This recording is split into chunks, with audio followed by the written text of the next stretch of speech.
शङ्कराय नमः शङ्कराय नमः शङ्कराय नमः शङ्कराय कृपासागराय शुकाव्यप्रदाय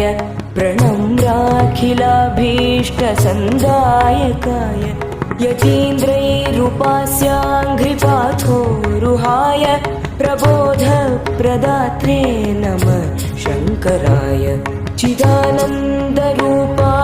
चिन्मुद्रकोद्यत्करायेश पर्याय रूपाय तुभ्यं मुदा जीयमाना